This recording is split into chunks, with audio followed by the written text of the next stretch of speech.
이 땅에 국가가 세워진 이래 이상적인 나라와 또 리더십에 대한 관심은 끊임없이 지속되어져 오고 있습니다.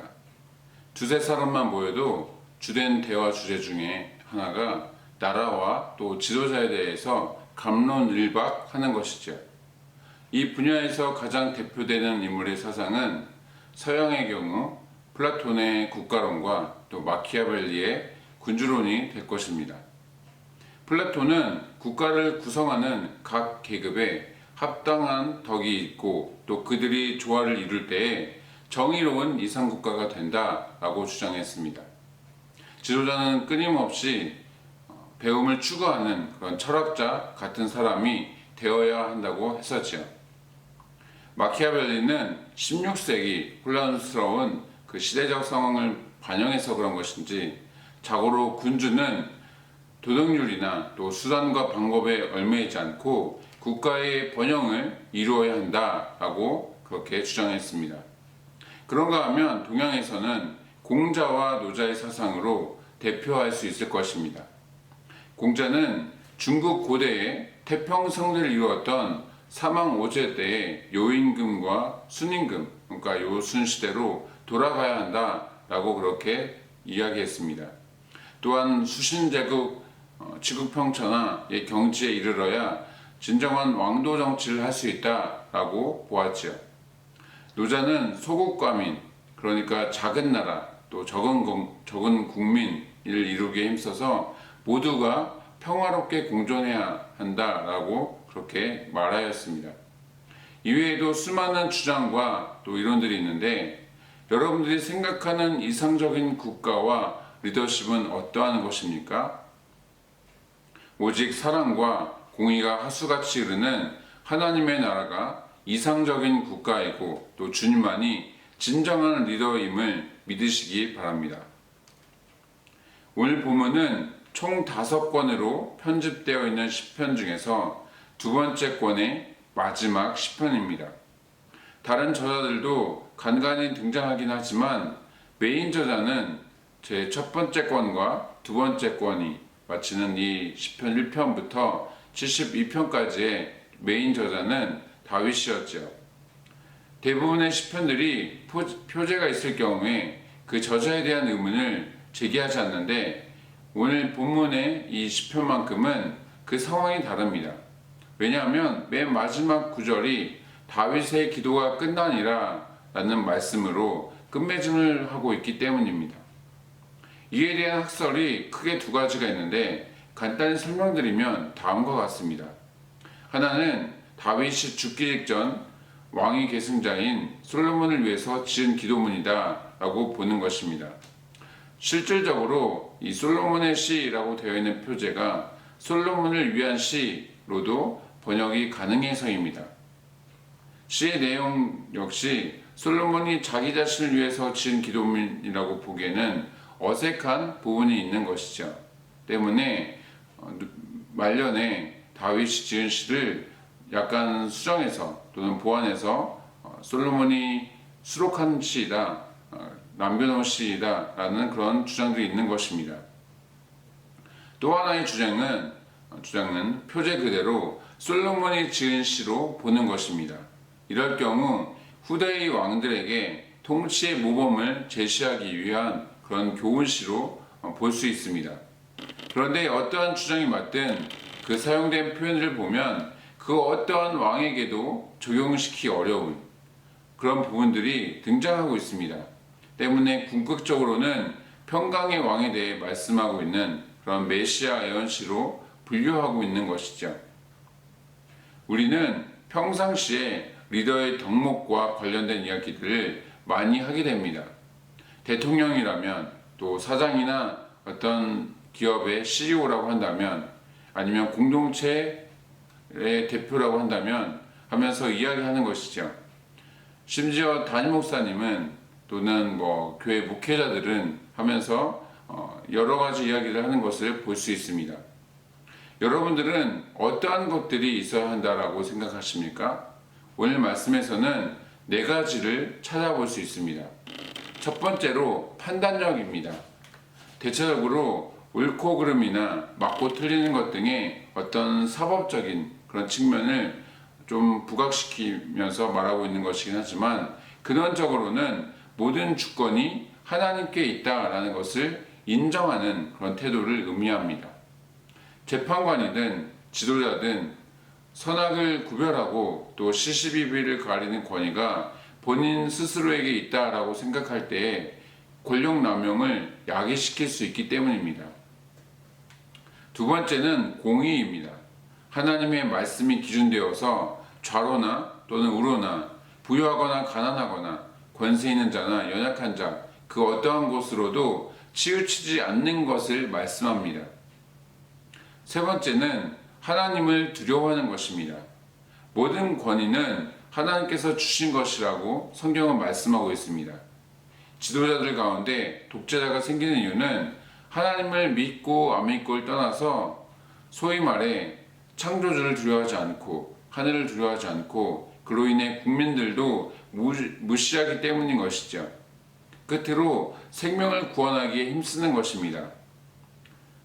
지도자들이 인재를 잘못 등용해서 국가 경제를 후퇴시킬 수 있습니다. 설령 그렇다 하더라도 고위험군에서 일하는 사람들, 나라를 위해서 힘쓰고 애쓰는 사람들, 이를테면 3D 업종 종사자들이나 아니면 장애인들 또는 파병 군인들이나 최전선에서 복무하는 군인 등의 어떤 권익이나 생존권을 보장해 줄 수 있어야 합니다.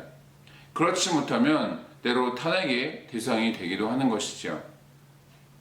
선하고 인품과 인격이 좋은 분에게는 주변에 많은 사람들이 따르게 되는 것처럼 훌륭한 지도자에게는 여러 인재들과 또 온갖 부귀영화가 따르게 되어 있습니다. 오늘 본문만 보더라도 통치권은 땅끝에까지 이르게 되고 원수들은 그 앞에 조아리며 각국에서 조응을 바치게 된다라고 말씀하고 있습니다. 왕을 위해 기도하고 또 그를 칭송하며 논밭의 오곡백과는 풍성한 결실을 맺게 될 것이다 라고 하고 있는 것이죠. 실제로 이스라엘 역사 가운데 다윗과 또 솔로몬 시대가 이와 유사한 시절을 보내왔던 것을 여러분들이 기억하실 것입니다. 주변국들을 모두 평정하고 안팎으로 평화가 유지되게 하였습니다. 여러 국가에서는 이스라엘의 조음을 드렸고 또 솔로몬의 지혜를 확인할 겸 또 체험해 보기 위해서 사절단들이 온갖 나라에서 여러 국가에서 먼 나라에서까지 오게 되었던 것을 우리는 성경에서 볼 수가 있는 것이죠. 모든 전쟁마다 승리한 다윗의 용맹함과 또 어떠한 문제들도 막힘없이 놀라운 답변을 하는 그런 솔로몬의 지혜에 사람들은 칭찬과 감탄을 아끼지 않았습니다. 덕분에 정치적으로 강력한 외교력을 행사하면서 경제적인 풍요도 넘쳐 흘렀던 것입니다. 제한적이기는 했지만 하나님의 나라를 실현시켰던 것이죠. 불완전한 인간이 다스리던 때에도 이러했는데 하물며 왕 중의 왕이신 예수님께서 친히 통치하시는 하나님의 나라가 이 땅 가운데 온전히 임하게 된다면 어떻게 되겠습니까? 이사야 11장의 기록처럼 초식동물과 육식동물이 어울리며 함께 풀을 뜯어먹게 될 것이고 또 어린아기가 독사의 굴에 손을 넣고 장난을 쳐도 아무 상함이 없는 그런 안전하고 평안한 나라가 임하게 될 것입니다. 여호와를 아는 지식으로 충만해져서 모두가 그 앞에 또 복종하며 예배하게 될 것이지요.